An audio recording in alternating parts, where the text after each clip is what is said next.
Brilliant, beautiful. How do we feel with this audience in Brooklyn right now? I mean, this is kind of like a little bit of an inception moment. I think this is the way that we're supposed to be experiencing this film, and it sounds pretty loud in here to me, so I think we're all having a boss time. I could not wait for this to happen. I feel like I've been sitting on my hands for so long waiting for these people to see it, and look, everyone's smiling! Yeah, that's what I fucking thought. Okay, so let's get into it. I think we need to start a little bit from the top because this is a legacy moment. These are our people here in the building. And I think this is worth celebrating for, I'm gonna say, the next 6 to 8 months. So Tina, your father's legacy is invaluable to the horror community, especially the horror community of marginalized people. And when I look into the audience, I see a bunch of queers, I see a bunch of different skin tones, I see able-bodied people, I see disabled people. And so for that, I know we all really do appreciate George A. Romero's legacy in terms of allyship. Woo! Now for you, taking the torch and continuing the legacy of Romero zombies, it means a lot to me, it means a lot to us, but I just want the people to hear it from your mouth specifically. What does Queens of the Dead have to say about our current state in society, how we should be treating each other underneath the zombie parts? Yeah. I feel so incredibly grateful that IFC and Shudder is putting this movie out in 2025. You know, it's not easy to get a little indie movie out there into the world, and it's so important that it's coming out this year, because what a year we have had. Holy shit. And it feels so good to have a big queer movie that's coming out in a time when our community is feeling really under the threat of erasure and under attack. And I feel like what this movie says is like, we are here and we are wonderful. And come along for this ride, and I really hope that what this movie brings to people is a little bit of empathy. And a little bit of like, I can't help but laugh at and love these characters, no matter who you are coming into the theater. That's my hope. And I really love my father. I love the films he made, and it was very important to me to make sure that his legacy continued in a way that said some shit too, and with queerness on the screen. Mm-hmm. And a couple of gallons of blood, and some wounds, and some eyeballs. I really love that eyeball gag. But I have a question for the cast now. This concept, it's new, it's a little crazy, but it's also pretty close to home. I know most of us are New Yorkers ourselves, and also just members of the outward-facing queer community. I see all of you, and you do invaluable work to the people that you serve, and you are highly valued, and I think we're all grateful for everybody on this cast for your talents, but also just being really great community leaders. So I'm curious to know, like, in what ways do you throw yourselves into these characters, and in what ways are your characters on screen have things that you need to prep for? Because it seems familiar, it seems something that maybe not the zombie part, but I could have experienced yesterday, or maybe not yesterday, but maybe last Saturday, you know what I mean? And I think that everyone in the audience can kind of relate as people that like to enjoy life. So, you know, but at the same time, we're running from zombies in the middle of the zombie apocalypse. What would you describe as the parts that you brought to your character as your own people? And what are the things that you kind of had to prepare for to run for your lives and looking like really, really good doing it? Yeah, you got the mic. Oh God.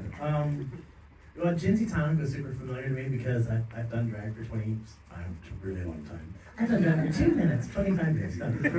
And she's, when I read the script and when I talked to Tina and Aaron Judge about the character, she is like really maternal, this motherly figure in the presence of that maternal character that exists, I think, in queer spaces, especially nightlife. I grew up in nightlife, like, and Columbus, Ohio. Granted, it's very different than Brooklyn, but it's not, because I think we all speak a very similar language in our community, and so I brought that to her. I knew that. I had that experience. I had that language, and I had that existence in nightlife, which is really where our story takes place. What I didn't have was, I think, the understanding of the zombie apocalypse that I do now. Living in the kind of the state of things that we find ourselves in. So I'm really proud that this movie's coming out, like really specifically right now. I know that we did press together yesterday, and we just talked about that, how important this film is right now, and how queer people, I think, are gonna have the opportunity to grab onto it and hopefully feel a sense of community and a sense of self and a sense of a reminder of how vital and important it is to have chosen family and to have the ability to have space. Watching it again with an audience tonight, that's what I'm reminded of. And this legacy is so vital. But the character of Ginsey I love so much because she was so familiar. She reminds me of every queen I've ever met. She reminds me of every house mother. She reminds me of my drag mother who saved me when I was trying to figure out where I fit and where I belonged. And I just wanted to honor that. I just wanted to honor these queens that gave us this opportunity. Yeah. Woo! I like to think that I bring a lot of myself into the role that I play. But I also think that, I feel like I'm scrumptious.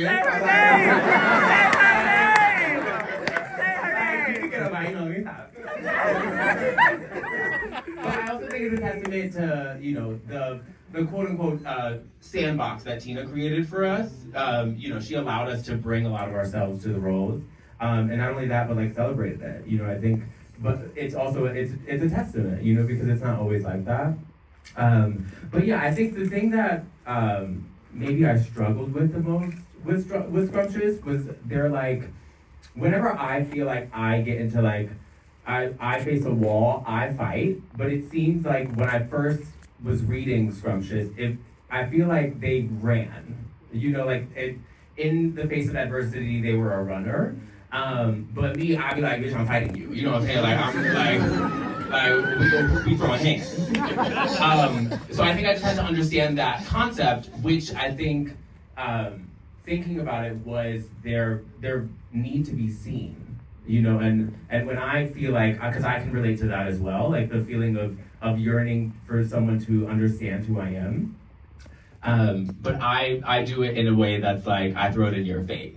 I do it unapologetically. And I think Scrumptious does it the same way, but I had to understand why the running away of it all. Why the yearn for acceptance within the community. But I also can relate to that as well.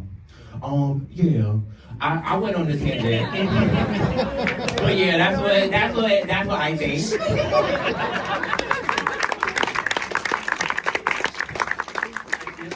I feel like that could have been a line in the movie. that whole monologue. I was thinking about this recently. I maybe didn't realize this in the moment because I was so just excited to be there. But I look back and I'm like, I was cast as the first zombie that is seen in a Romero film. But while I was filming it, that did not come to mind at all. And I think that that's a testament to the sandbox that Tina created for us to play in, right? There was no moment where Tina was like, I need you to do exactly this.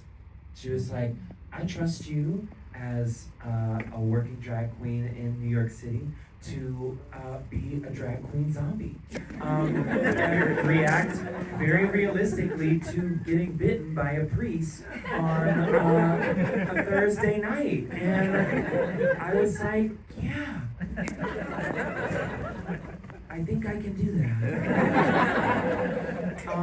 But with that being said, I think the opening scene of the movie, I think to myself, being the first voice, being the first step, the first thing that you see in a film, and to know that we've used the phrase uncharted territory so many times, in press interviews, but it's so true that when I showed up to set, I was like, I don't really know what to expect. I don't know what this is gonna be like. I don't know what I'm gonna look like. I have no idea. I'm just kind of like giving myself to this experience. And so character-wise, like particularly, I thought of it as like there were drag days and then there were zombie days. So there were some days where it was like I was in the makeup chair for what felt like the full day. And then there were times when I felt like I was on set the full day. But the zombie days actually felt like less pressure. Yeah, surprisingly, I was like, this is, I'm uncharted territory. I get to decide what the sound is. I get to decide what the movement is. And now it's defined on screens across the country on October 24th. I can't wait to see how this turns out. That rule was real. That was real. That was saliva straight from my mouth. AJ was like, Tina, I think I could drool. I said, do it. Julie, Jake, we have a moment for this mug right here. Like, Aaron, I don't know if this extra is making me a lesbian or what. Too. What's going on? So there were parts of this that were so easy. Clearly, as you can see, the community that was formed. Set was just so much fun, and everybody. There was not a diva on set. Like, we were keying with everyone, and these were all idols for me. They're gonna be so sick of this because they hear me tell the story every time. It was really special to do this with Tomás. We went to high school together. We're best friends in real life. There's a video of us both playing Angel. There's a video of us doing Today for You in the hallways of LaGuardia High School. And the best part is that everybody's just walking by. These faggots and walls any minds. I still think I did it better, don't you? Zima. It was giving Banji and Soft and Cut. Playing Jax was so much fun. The physicality of it is so much fun. It's so funny. I'll be like on dating apps and I'll tell people I'm an actress and they're like, oh, what, in porn or like OnlyFans? And I'm like, no, like I'm in a movie. And they're like, what are you playing? I'm like, a stripper. But I think one of the most different things is that I'm a herbs and flowers girl. Jax is a pills and powders girl. Just doing, but it is something that is very prevalent in our community, and that's something I really appreciate about Tina's work, but also Romero and Jen, just the Romero legacy, just in the way that like Night of the Living Dead is talking about state violence and racism, within our government. This was also talking about a lot of issues within our community, from drug abuse to the phones to the social media, and I think Jax does a really good job of that character of also talking about look at these drugs, and also seeing Jax and Scrumptious's Scrumptious's journey with drugs too throughout, because it is something that is plaguing our community, and but it is also something that's a part of our community, and starting that conversation and how do we deal with that. So. I think this is why Romero's zombies are just like kind of untouchable. And I did see this nod. I'm a Dawn girl. That's where I live. And the final club scene, we have all these zombies, and they're like, for some reason, they're still using their fucking phones. They have no brains, but they're still using their phones. And it reminds me of like Dawn. We're talking about like over consumerism and like why do these zombies know how to shop? This doesn't make any sense at all. But let's get into some zombie stuff because these are very classic. I was very blessed to be with you guys for like a day and a half on set. And I love that Tina's so adamant, like no running, absolutely no running. There will be none of that at all. But at the same time, you created your own monster from within the classic Romero zombie style. But they have a little twang to it. And I like to say, when I was finished with my makeup, I looked like the fucked up love child of Divine and Bub. really messed up, baby. Shout out to Bub. But I want to know how you thought about this. What did you imagine your type of Romero zombie would look like? What would they act like? When you're thinking about how to make this movie and what your villain is going to look like, what was your spin? What were you thinking about? Because We're working with a very specific style, and what we get is something completely different, but also all the same. Yeah. So I'm also a Dawn girl. And I really like how those zombies are straight up green. And so that was the starting place. I wanted to homage Dawn and make them green. And Christina Grant, the head of makeup, she and we talked. I had a deck before I had a page on the script, I had a lookbook, and I was pulling a lot of images from the artist Marilyn Minter, who does some really cool art that involves commentary in the fashion industry, and she's taking saliva and pearls and gold and blending it all together in this way that is both disgusting and gorgeous. And I wanted to channel her and this idea of glam gore. And I was hoping that, well, first of all, I personally am a little sick of seeing hyper-realistic zombies with like jeans and flannel and rotting flesh. They're great, but I was ready for something new. And I wanted to do glam gore. And I knew from the beginning that I wanted to put glitter in the blood.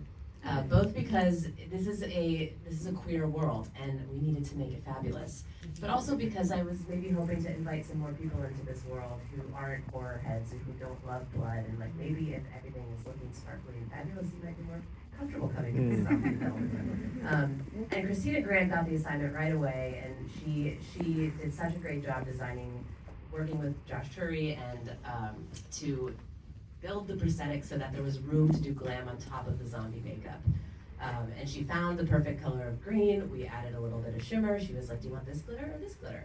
And she just nailed it. And then on top of that, David Tabbert came in, and he and I had been jamming for years about the fact that these zombies are freshly dead on a Saturday night in Bushwick. Like, they're gonna be in going out looks. So what are they wearing? It's probably shimmery. It might have sequins. And I was really interested in dressing up these zombies to make them look as interesting and fabulous as possible. And actually, while I have the mic, I do want to shout out a couple people who are in the room, because this was very much a community effort. This movie on camera is about the community sticking together to survive something crazy, and that was the case behind the scenes as well. And we have Mitch Beck in here, who is the head of hair. Two-person hair department.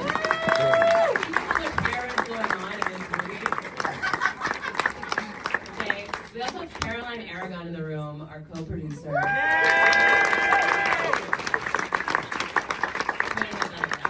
also have Matt Miller and Natalie Metzger, producers. And we have Liz Lagori, EP. And most importantly, we have Erin Judge, who's a co-writer, and she really birthed this baby with me. We've been working together on this film for nearly a decade, so it's important to sorry